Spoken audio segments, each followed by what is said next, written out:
Students now study about the types of forces.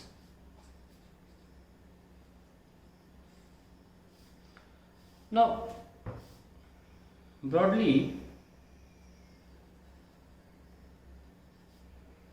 in mechanics, forces are of two types. हमने अभी types of forces पढ़े थे और बहुत उसमें थे लॉज ऑफ मोशन में, वो नहीं बात कर रहा हूँ मैं, मैकेनिक्स में बात कर रहा हूँ. In mechanics are of two types. First is conservative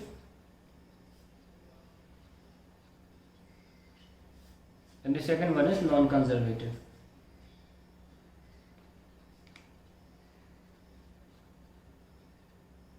basic definition है और जो कंजर्वेटिव फोर्स की डेफिनेशन है उसकी ऑपोजिट नॉन कंजर्वेटिव फोर्स की डेफिनेशन है. आइए पहले कंजर्वेटिव फोर्स की डेफिनेशन लिख लेते हैं.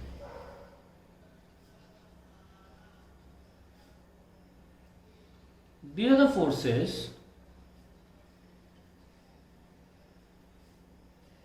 by which, अंडरलाइन कर रहा हूं, work done is independent of the path followed.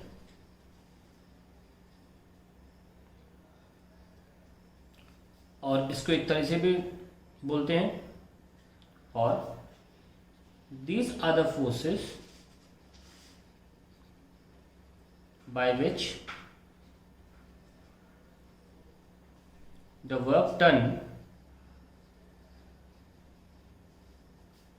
is zero in a closed path. अब हम इस स्टेटमेंट को प्रूव भी करेंगे, लेकिन पहले हम नॉन कंजर्वेटिव लिख लेते हैं, मतलब इसका ऑपोजिट है. आप चाहे तो नहीं लिखें, डिक्टेट कर देता हूँ, आप लिख लीजिए, मैं नहीं लिख रहा हूँ. These are the forces by which work done is dependent on path. या these are the forces by which work done is not zero in a closed path. Now let's continue with the proof of this statement. और proof के बाद हम बहुत सी चीज़ें जान लेंगे इसके बारे में.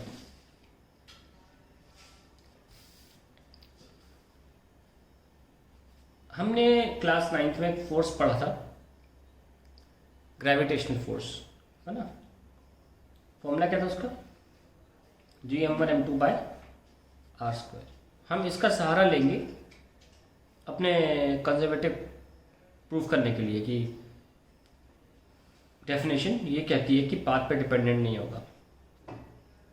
ठीक है, बहुत ध्यान से देखिएगा कि हम कैसे प्रूफ करते हैं इसको. मान लीजिए ये कोई पाथ है,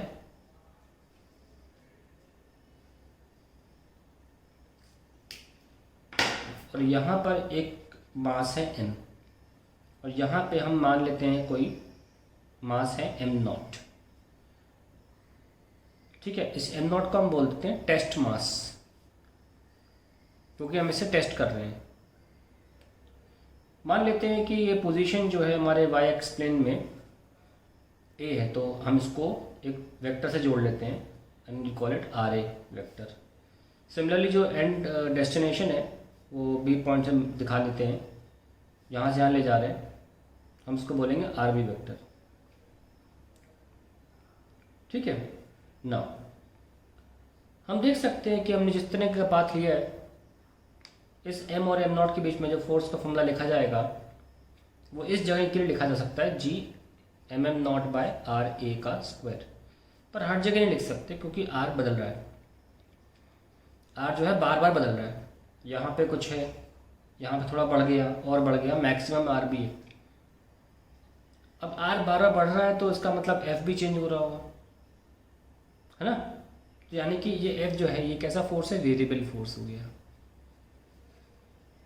बिकॉज आर इज चेंजिंग. हमको पता है जब वेरिएबल फोर्स होता है तो हम आर्बिट्री कहीं रोक लेते हैं. सपोज इस आर, इसको आर वेक्टर मान लिया, इस आर्बिट्री पोजीशन को, आर्बिट्री मतलब एनी. और जब हमें पता है, हमें स्प्रिंग का भी फोर्स ऐसे ही निकाला था वर्क डन, कि हम छोटा सा डिस्प्लेसमेंट लेते हैं जिसमें फोर्स बदल ना सके.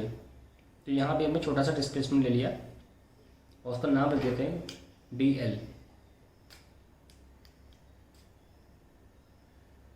छोटा सा डिस्प्लेसमेंट dl। ठीक है, अब मान लेते हैं ये पॉइंट हमारा q है और यहाँ पे m0 पहुँच गया है, यहाँ पे हमारा m0 है। अब ये m0 को अट्रैक्ट कर रहा होगा क्योंकि ग्रेविटेशनल फोर्स अट्रैक्टिव होता है। ठीक है, ये एंगल हमें छोटा लग रहा है, इसको हम थीटा ले लेते हैं, बाहर वाला एंगल।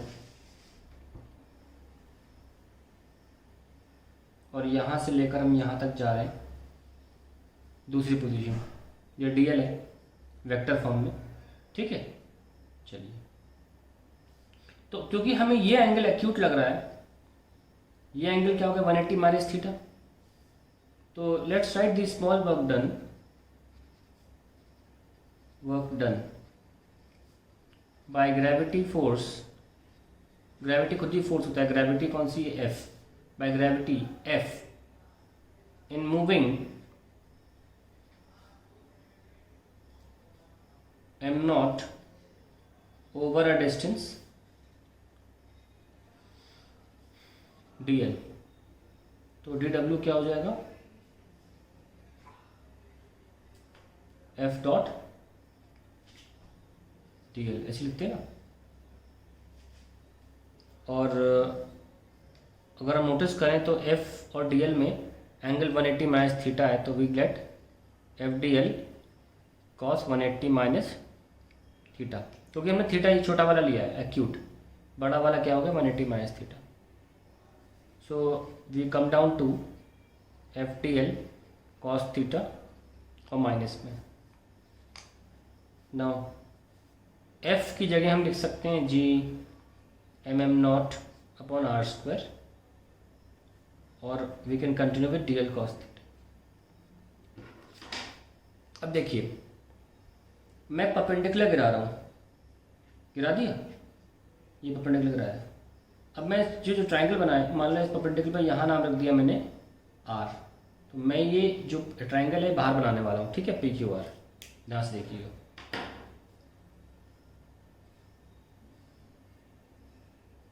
ये dl है। अब देखो r के अलोंग जब छोटा डिस्टेंस लोगे तो dr लोगे, ये डिफरेंशियल क्वांटिटी लेने का रूल होता है। जिस दिशा में बड़ी डिस्टेंस है उसी दिशा में आप छोटी डिफरेंशियल क्वांटिटी लेते हो।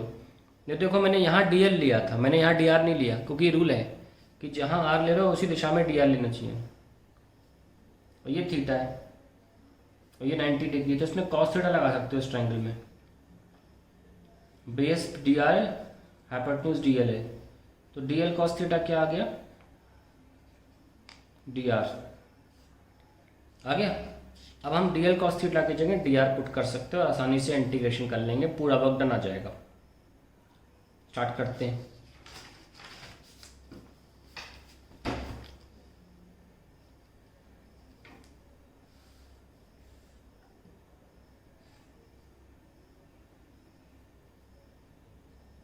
Are A, R B, R P, Q, dl, ये n ले लिया, ये pn जो है, सॉरी r लिया था मैंने, pr को मैं dr माना हूँ, pq को dl, और हमारा जो pr है dr जो है वो, सॉरी dr जो है वो dl cos थीटा मैंने ट्रायंगल से साबित किया है, dl dr थीटा।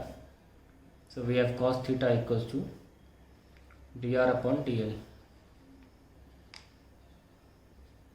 ये लो, ये ए और ये पॉइंट बी। तो हमारा जो dw था वो क्या आया था, माइनस का F D L cos theta, क्योंकि कॉस हमने ये एंगल 180 माइनस थीटा था, ध्यान रखिए माइनस क्यों आया था। ठीक है, तो हम लिख सकते हैं dw is equals to minus का G M M not upon R square और dl cos थीटा के जाएंगे dr। ये सारी चीज़ें पहले करी थी हमने।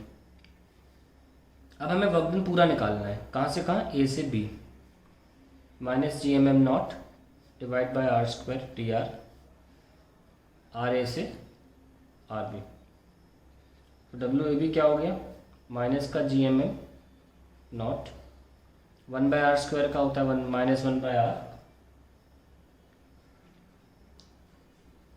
आर ए से R B. So W A B is equals to, ये माइनस माइनस प्लस कर लो, ये प्लस हो जाएगा तो फिर upper limit minus lower limit रख सकते हैं। ठीक है, सो हमारा आंसर क्या आया, G M M not divide by R B minus G M M not divide by R A. ये वर्क डन आया बाय ग्रेविटी फोर्स। अब बताओ जी कांस्टेंट है, हाँ, क्या मैंने मास एम फिक्स किया है, एम कांस्टेंट है, एम नॉट कांस्टेंट है, और आर बी जो फाइनल दूरी है वो भी कांस्टेंट है। तो ये टर्म कैसा आया, कांस्टेंट, और ये टर्म कैसा आया, सिमिलरली कांस्टेंट। दो कांस्टेंट टर्म्स का डिफरेंस भी तो कांस्टेंट ही होगा। आप नोटिस करिए, ऊपर का टर्म तो कांस्टेंट ही है, पर नीचे का टर्म क्या है, इनिशियल और फाइनल दूरी है बस। यानी कि अगर मैंने ये ए बी पाथ ना सिलेक्ट किया होता, कोई और रैंडम पाथ सिलेक्ट किया होता, तो मेरे आंसर पर कोई फर्क नहीं पड़ता, वो अल्टीमेटली इनिशियल और फाइनल पोजीशन पे ही वर्क डन डिपेंड कर रहा है। यानी कि मैं साबित कर दिया कि ग्रेविटी फोर्स के द्वारा जो वर्क डन है वो पाथ पे डिपेंड नहीं करता। I can take any random path, मेरे इनिशियल फाइनल पॉइंट सेम होने चाहिए। तो ये साबित करते क्या हो गया, क्या प्रूफ किया, ग्रेविटेशनल फोर्स कैसा फोर्स है, कंजर्वेटिव। ठीक है भाई, आखिर ये कंजर्वेटिव फोर्स किस बात पे डिपेंड कर रहा है, नोटिस कर। हमने देखा कि जी डब्ल्यू था वो था माइनस का G M M naught by r² dr। अगले लाइन में क्या हुआ, वर्क डन ए बी निकाला, आंसर आ गया G M M naught 1/r a R B minus 1/r a। Next line में 2 हो गया। अगर ये r² की जगह ये मल्टीप्लाई में r होता तो डेफिनेटली कुछ और आंसर आता था, लेकिन कि ये 1/r² एक ऐसा रूप देता है हमारे फोर्स को कि एंड रिजल्ट आता ही इस तरीके का है कि work done initial final point पे डिपेंड कर रहा है। यानी कि किसी कंजर्वेटिव फोर्स को पहचानने का बेस्ट तरीका यही है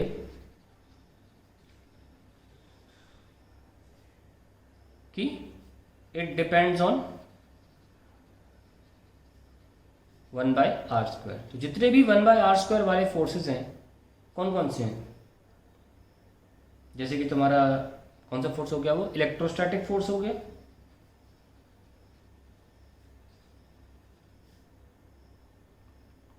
इसका फॉर्मूला होता है के चार्ज अपॉन r²।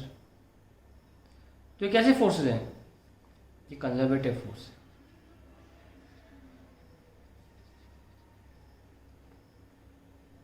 ये पहली पहचान हो गई। मैंने कहा ना कंजर्वेटिव फोर्स के बारे में बताऊंगा कि पहचाने कैसे, प्रॉपर्टीज क्या है, तो अगले पेज पे लिख लेंगे।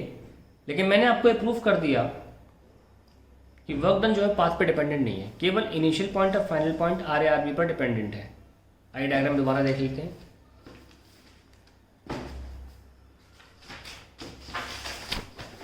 फिर देख लीजिए, एक बार रिकैप हो जाएगा। ये टर्म कांस्टेंट कांस्टेंट, फिर कोई पाथ ले लो, ultimately R A R B. तो डेफिनेशन दोबारा लिखते हैं, प्रूफ कर दिया तो अच्छा लगेगा देखने में, अगर दोबारा लिखेंगे तो। Conservative forces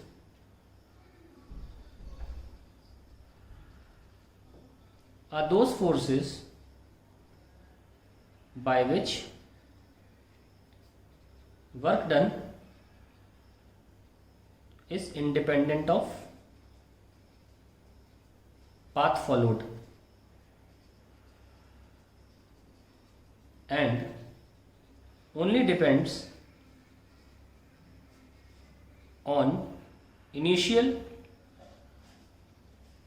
and final point. ना अब की प्रॉपर्टी भी लिख लेते हैं कंजर्वेटिव फोर्स की। पहली, these forces obey inverse square law, यानी कि F प्रोपोर्शनल टू 1/r²। दूसरा, the conservative force act along the line joining the center of the bodies। यानी कि अगर दो बॉडीज हैं तो ये फोर्स उनके बिल्कुल सेंटर के अलोंग लगता है। या आपने कोई चार्ज ले लिया, मान लो कोई बॉडी इस पर चार्ज है +Q1 और इस पर चार्ज है +Q2, तो ये फोर्स जो होगा दोनों के बीच में रिपेल करेगा ना, क्योंकि दोनों चार्ज पॉजिटिव हैं, रिपल्सिव होगा, वो उनके सेंटर से होकर गुजरेगी लाइन। तो line of action of force जो है वो उनके ज्योमेट्रिक सेंटर से होकर गुजरेगी। मतलब अगर ऊबड़ खाबड़ सरफेस होगा तो जो भी इसका सेंटर ऑफ ग्रेविटी पॉइंट होगा जो वो उस पॉइंट से होकर ये फोर्स की लाइन गुजरेगी। अभी तो अट्रैक्टिव है, ये आपका 1/r² हो गया और लाइन जॉइनिंग द सेंटर्स। अब तीसरी बात इंपॉर्टेंट कि work done by conservative force is 0 in a closed path. अब देखिए जैसे कि हम बात करते हैं, इस बात को प्रूव भी कर देते हैं।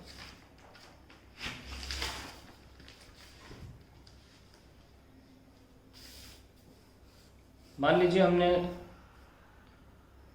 ऐसे गए ए से बी और लौट के आ गए, इसे बोलते हैं क्लोज्ड पाथ बी से। तो वर्क डन ए बी में क्या लिखोगे, जो भी हमारा फॉर्मूला निकल के आया था GMm0 by RB minus GMm0 by RA। और अगर लौट के आएंगे तो GMm0 उल्टा लिखना पड़ेगा, ऑब्वियसली बी से आओगे तो उल्टा लिखोगे GMm0 बाय RB। यहाँ RB से यहाँ RB था पहले, बाद में RA था। तो ये आप देखिए, आप ऐड करिए इनको पूरी साइकिल में। इसका मतलब पूरा साइकिल बता देता हूँ। पूरा मतलब ये कैंसिल 0 आया ना, तुमने वो भी बात प्रूफ कर दी कि in a loop conservative force द्वारा वर्क डन जो होता है वो 0 होता है। अब एक बहुत ही इंपॉर्टेंट एक्सप्रेशन हम प्रूफ करने जा रहे हैं। देखिए यहाँ से आप नोटिस करिए कि मैं नेक्स्ट पेज पर नोटिस कराता हूँ। हमने काम कैसे किया था, ये काम किया किसने था, ये ग्रेविटी फोर्स ने काम किया था। यानी कि the work was done by the gravity, यानी कि सिस्टम ने काम किया था, हमने नहीं, ये ग्रेविटी ने काम किया था। और ग्रेविटी जो थी उसके दायरे में, उस ग्रेविटी के अंदर एक बॉल जो है या एक बॉडी जो है m0 कह सकते हैं उसे, वो एक दूसरे मास से, जो एक्चुअल मेन मास था, मेन मास उससे दूर चली गई। ध्यान से देखिएगा, ग्रेविटी के रहते, देखिए दोनों के बीच में अट्रैक्टिव फोर्स होना चाहिए, ये पास आनी चाहिए ना, पर ग्रेविटी के रहते ये बॉडी दूर चली गई। तो ग्रेविटी का वर्क डन कैसा होगा, लेट अस चेक इट। क्या निकाला हमने, A B GMm0 1/RB minus 1/RA। यानी कि हम जानते हैं कि RB बड़ा है, तो obviously 1/RB will be less than 1/RA। That means work done by gravity is negative when the body is taken away from each other। हम each other भी बोल सकते हैं, चाहे इसको दूर ले जाओ चाहे इसको दूर ले जाओ। तो let's see from each other, यानी कि एक तरह से देखा जा रहा है, यहां एक बहुत इंपॉर्टेंट बात सामने आ रही है। सिस्टम चाहता क्या है, सिस्टम के हाल छोड़ दिया था तो ये बॉडी सीधे यहीं आ जाती अट्रैक्ट होकर यहाँ पे, पर सिस्टम में हमें ज़बरदस्ती ग्रेविटी से एक काम करवाया ऐसा कि बॉडी सिस्टम जो चाहता है उसके खिलाफ करे, बॉडी दूर चली जाए। ऐसे में वर्क डन बाय ग्रेविटी क्या होगा, नेगेटिव होगा। यानी ऐसे में वर्क डन बाय सिस्टम, जैसे आप ग्रेविटी में हैं, अगर हम सब ग्रेविटी में, हम सब अर्थ की ग्रेविटी में, जैसे एक एग्जांपल देता हूँ, ये पेन रखा हुआ है, ठीक है, मैं ऐसे उठा रहा हूँ, आप मेरा काम निकालोगे तो पॉजिटिव आएगा, क्यों, मैंने फोर्स ऊपर लगाया, पेन का डिस्प्लेसमेंट भी ऊपर है। पर मैं इसी दौरान आपसे कहूँ ग्रेविटी का वर्क डन कितना है, ज़बरदस्ती पूछ रहा हूँ ग्रेविटी का वर्क डन, भाई फोर्स लगना बंद तो हो नहीं गया ग्रेविटी का फोर्स तो लग ही रहा है ना। तो ग्रेविटी का फोर्स अगर लग रहा है, डिस्प्लेस तो ग्रेविटी फोर्स कहाँ लगता है, नीचे, और डिस्प्लेसमेंट कहाँ है, ऊपर। तो आप बेसिक तरीके से अपने वो बेसिक तरीका अपनाया था एफ एस कॉस थीटा, उससे बता दो, क्योंकि एंगल तो 180 डिग्री हुआ ना, फोर्स तो नीचे लग रहा है, डिस्प्लेसमेंट ऊपर कर रहे हैं, तो ग्रेविटी से पूछोगे तो आंसर नेगेटिव आएगा। तो हमने एक बहुत इंपॉर्टेंट चीज़ सीखी कि इन अ कंजर्वेटिव फील्ड